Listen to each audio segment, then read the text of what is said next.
கொஞ்சம் ஏஜ்டான ஒரு அம்மா ஒரு பணக்காரரோட வீட்டுக்கு ஹவுஸ் கீப்பிங் வேலைக்கும் அவருக்கு 3 வேளை நல்ல சத்தான சாப்பாடு செஞ்சு கொடுக்கறதுக்காக வராங்க. அது என்னமோ தெரியல, இந்த அம்மாவை பார்த்ததுமே அவருக்கு ரொம்பவுமே பிடிச்சு போயிடுது. அது மட்டும் இல்லாம அந்த அம்மாவும் இவங்க கிட்ட சில கண்டிஷன்ஸும் கொடுக்கறாங்க. அதாவது அவங்களுக்கு 5 மில்லியன் பணம் வேணும் அப்படின்றது மட்டும் இல்லாம அட்வான்ஸா பாதி காசை கொடுத்துடணும், அப்பதான் நான் வேலை ஜாயின் பண்ணுவேன் அப்படின்ற மாதிரி சொல்லிருப்பாங்க. அவங்க அவ்வளவு தூரம் சொன்னதுமே இவர் கொஞ்சம் கூட யோசிக்காம சரின்னு சொன்னது இவரோட அசிஸ்டன்ட்டுக்கு பயங்கரமான ஷாக்கா இருந்ததுன்னே சொல்லலாம். இந்த அம்மா ஒரு வில்லேஜ்ல தான் இருந்திருப்பாங்க. இவங்களோட ஹஸ்பண்ட் 2 பில்லியன் அளவுக்கு கடன் வாங்கிட்டு அவரும் இறந்து போயிடுறாரு. அந்த கடனை எப்படி கட்டுறதுன்னு யோசிச்சுட்டு இருந்தாங்க.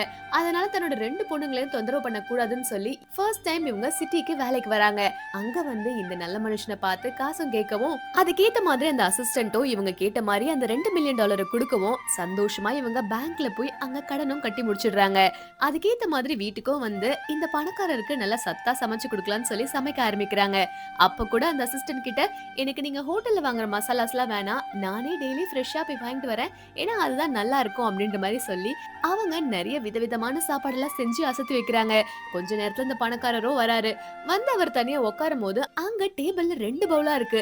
என்னமா இது 2 பவுல் இருக்கேன்னு சொல்லி இவங்க பார்த்தா, என்னைக்கா இருந்தாலுமே நீங்க தனியா சாப்பிட்டா உங்க உடம்புக்கு நல்லது கிடையாது, அதனால நீங்க சந்தோஷமா உங்க கூட இருக்கிறவங்களோட சேர்ந்து சாப்பிடுங்க, அது உங்க உடம்புக்கு ரொம்ப நல்லா இருக்கும்னு சொல்லவும் கூட இருந்த அசிஸ்டன்ட்டும் உட்கார்ந்து சாப்பிட ஆரம்பிக்கிறாங்க. இந்த அம்மாவோட சாப்பாடுலாம் இவங்க டேஸ்ட் பண்ணி ஆரம்பிக்கும் போது இத்தனை வருஷமா அந்த 10 செஃப்பும் செய்யாத ஒரு விஷயத்தை இவங்க பண்ணதுமே இவங்க 2 பேருக்குமே சந்தோஷமா இருக்கு. அது மட்டும் இல்லாம இந்த அம்மா பயங்கரமா சமைக்கிறாங்கன்னு சொல்லி அந்த அசிஸ்டன்ட் ரொம்ப பெருமையா அவங்கள பத்தி இந்த பாஸ் கிட்ட சொல்லிட்டு இருக்காரு. நமக்கு ஆபத்துல ஒருத்தவங்க உதவி பண்ணிருக்காங்கன்னா அவங்களுக்கு கண்டிப்பா நம்ம நன்றியோட தானே இருக்கணும். அதுதானே இந்த அம்மாவும் செஞ்சிருக்காங்க. இந்த வீடியோ உங்களுக்கு பிடிச்சிருந்தா மறக்காம லைக் அண்ட் சப்ஸ்கிரைப் பண்ணிக்கோங்க.